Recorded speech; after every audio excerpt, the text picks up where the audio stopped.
Moment of inertia. कुछ experiment, कुछ demonstration के जरिए से आपको समझाऊंगा ये एग्जैक्टली होता क्या है। By the end of this lecture you will be able to understand clearly, even crystal clear, what this moment of inertia is. Start करते हैं। तो ये मोमेंट ऑफ इनर्शिया एक्चुअली ये दो टर्म्स का कॉम्बिनेशन, एक तो है मोमेंट, दूसरा इनर्शिया। पहले बात करते हैं इनर्शिया की, उसके बाद मोमेंट पे आते हैं। तो पहले समझते हैं ये इनर्शिया है क्या। सबसे पहले ये समझते हैं इनर्शिया क्या है। तो देखो, इनर्शिया कहते हैं एबिलिटी टू डू नथिंग, कुछ भी ना करने की एबिलिटी, इसका क्या नाम है, इनर्शिया। यूनिवर्स की हर बॉडी के पास इनर्शिया होता है। किसी का इनर्शिया ज्यादा होता है, किसी का इनर्शिया कम होता है। लेकिन सर इनर्शिया क्या है, tendency to remain at rest. Universe की हर बॉडी ये हमेशा रेस्ट पे रहना चाहेगी, मोशन में जाना नहीं चाहेगी। अगर कोई बॉडी रेस्ट पे है, it will try to remain at rest. या अगर मैंने इसको मोशन प्रोवाइड कर दिया और ये कांस्टेंट स्पीड से आगे जा रहा है, तो it will try to remain in that constant uniform motion until and unless I apply some force to stop it. This is what is inertia. अब इसी चीज को पहले एक सिंपल डेमोन्स्ट्रेशन से हम लोग समझते हैं, एंड दैट इज, आपने सुना होगा card and coin experiment. Card and coin experiment बहुत सिंपल है, आप घर पे भी कर सकते हो। देखो उसमें हम लोग करेंगे क्या, यहां पे देखो आप सब, यहां पे मेरे हाथ में एक ग्लास है और ये एक कार्ड है, ठीक है।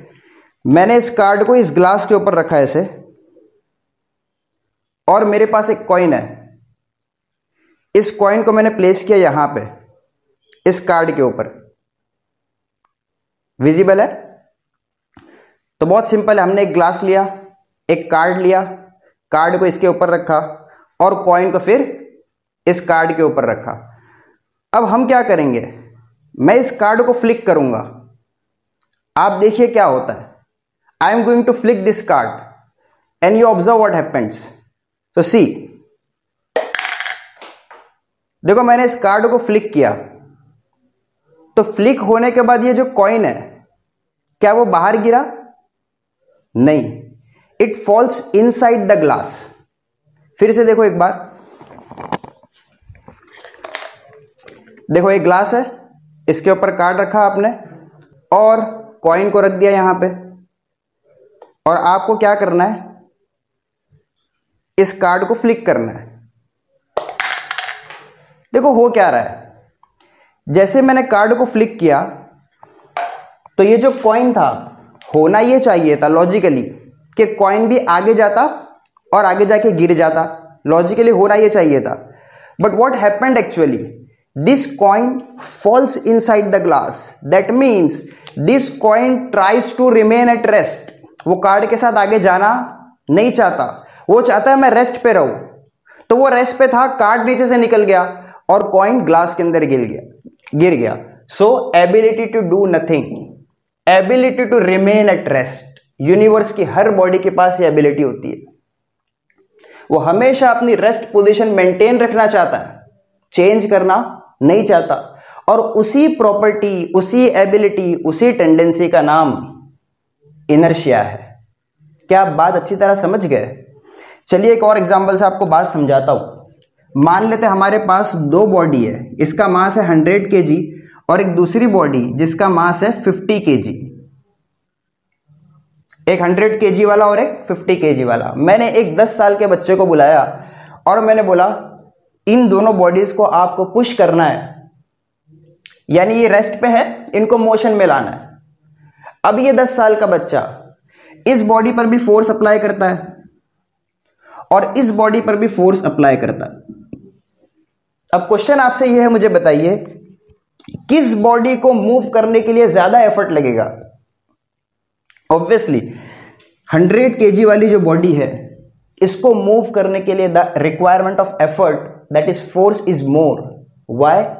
Because this body has higher inertia. इस बॉडी का इनर्शिया कैसा है? हायर है। और इसको मूव करने के लिए एफर्ट कैसा लगा? कम लगा। Why? Because this body has lower inertia. तो इससे एक बात आपको समझ में आ गई, इसका मास ज्यादा था इसलिए फोर्स ज्यादा लगा। क्यों? क्योंकि इसका इनर्शिया ज्यादा था। इसका मास कम था, फोर्स कम लगा। क्यों? इसका इनर्शिया लोअर था। तो एक बात सर समझ गए हम, tendency to remain at rest. ये नहीं समझ में आ रहा है tendency to remain in uniform motion. भाई किसी को आप मोशन दे दो तो वो अपने मोशन में रहना चाहेगा। देखो उसका एग्जैक्ट मीनिंग क्या है वो समझो। यहां पे मैंने इस 100 kg वाले 50 kg वाले बॉडी दोनों को लिया और दोनों को सेम स्पीड मान लेते हैं 50 किलोमीटर पर आवर। कितनी स्पीड? 50 किलोमीटर पर आवर से इसको मूव कराया इस डायरेक्शन में।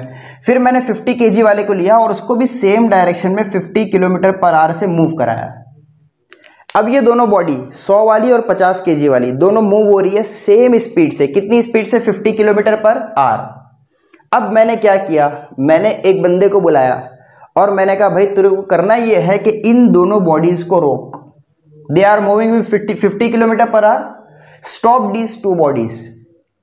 अब मुझे आप ये बताइए, दोनों सेम स्पीड से जा रहे हैं, इसका मास 100 kg, इसका मास 50 kg, किसको रोकने के लिए एफर्ट ज्यादा लगेगा? Who will require the more effort to stop? Obviously 50 kilogram वाली बॉडी को रोकने के लिए एफर्ट ज्यादा लगेगा, because its tendency to maintain uniform motion is more. Its tendency to remain in uniform motion is more. Why? Because its mass is more, and since its mass is more, its inertia is higher. उसी तरह 50 kilogram वाली body, इसको रोकने के लिए मुझे effort कम लगाना। Why? Because its tendency to remain in uniform motion is less. Why? Because its mass is less, and since its mass is less, its inertia is lower. तो higher mass higher the inertia, lower mass lower the inertia.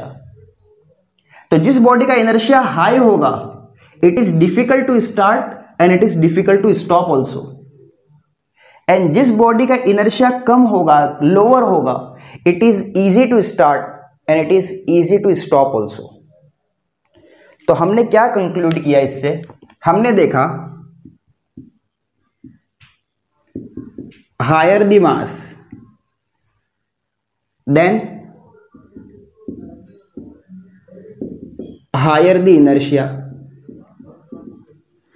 और अगर inertia higher है means the body is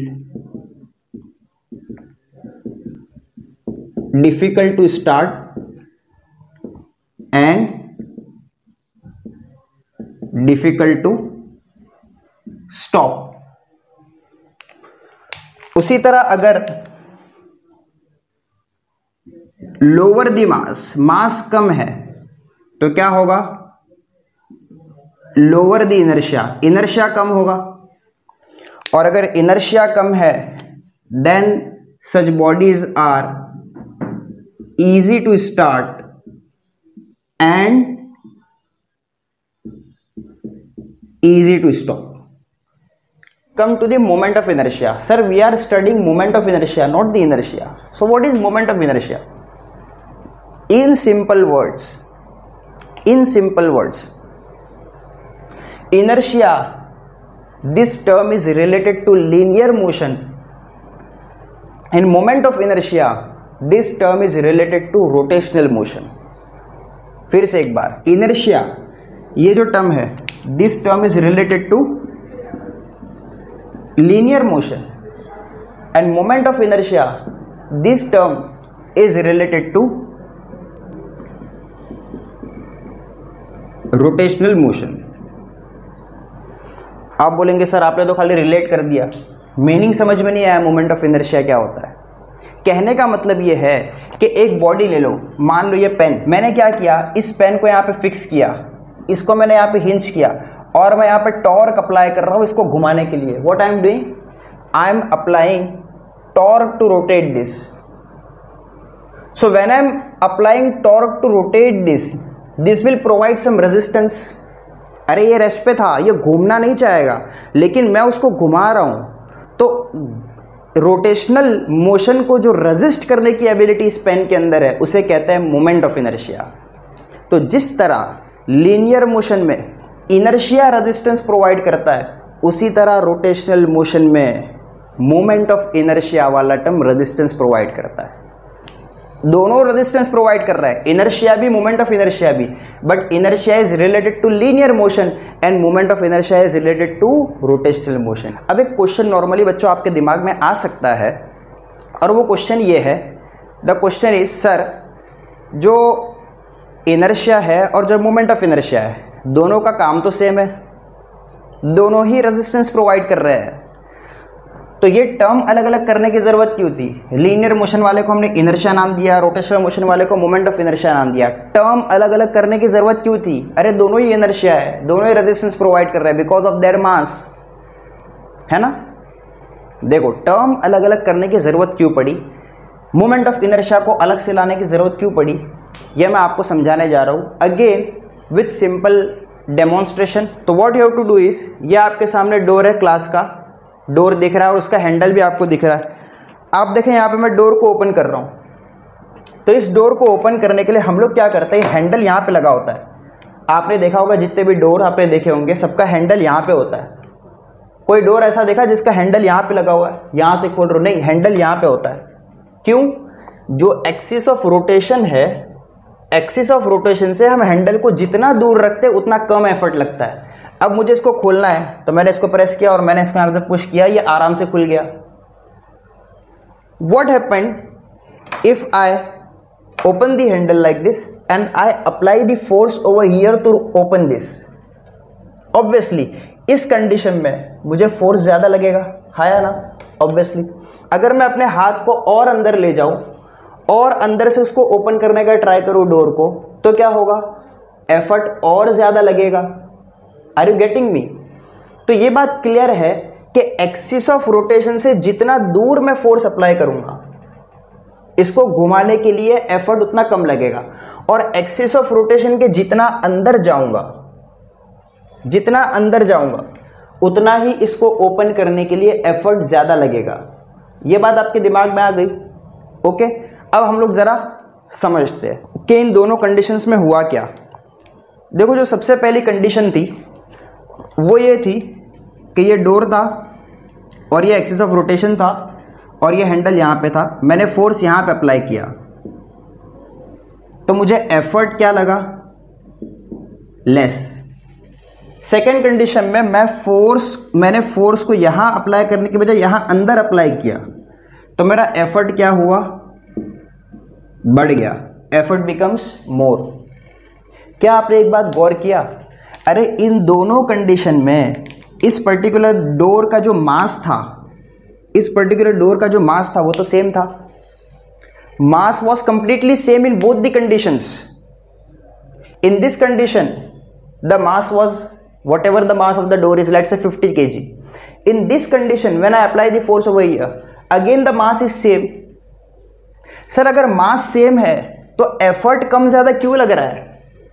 mass same है तो effort same लगना चाहिए, मास बदला नहीं है तो एफर्ट कम ज्यादा क्यों लग रहा है? इससे एक बहुत पंच लाइन, एक इंपॉर्टेंट लाइन आपको पता चली कि रोटेशनल मोशन में खाली मास इंपॉर्टेंट रोल प्ले नहीं करता, बल्कि वहां पे डिस्टेंस भी कोई चीज होती है जो एक इंपॉर्टेंट रोल प्ले करती है। अच्छी तरह आप बात समझे। लीनियर इनर्शिया जो होता है, ये वाला इनर्शिया, लीनियर मोशन, वहां तो मास इंपॉर्टेंट रोल प्ले कर रहा है, मास ज्यादा तो इनर्शिया ज्यादा, मास कम तो inertia come. But rotational motion में ऐसा नहीं है, सिर्फ मास का टर्म वहां नहीं है, वहां पे डिस्टेंस भी मैटर करता है। Distance also plays an important role over there, और इसीलिए हमको मोमेंट ऑफ इनर्शिया, रोटेशनल वाले मोशन के लिए मोमेंट ऑफ इनर्शिया को अलग से लाने की जरूरत पड़ी। तो मैं यहां पे लिख रहा हूं dependence of moment of inertia. Moment of inertia किस पे डिपेंड करेगा, बताइए किस पे डिपेंड करेगा? There are two terms, moment of inertia will depend first term is mass, mass पे डिपेंड करेगा भाई, मास ज्यादा तो मोमेंट ऑफ इनर्शिया ज्यादा, मास कम तो मोमेंट ऑफ इनर्शिया कम। और उसी के साथ साथ ये डिपेंड करेगा distance from axis of rotation, distance from axis of rotation. इसी को हम लोग ऐसा भी कह सकते हैं, distribution of mass from axis of rotation, distribution of mass from axis of rotation.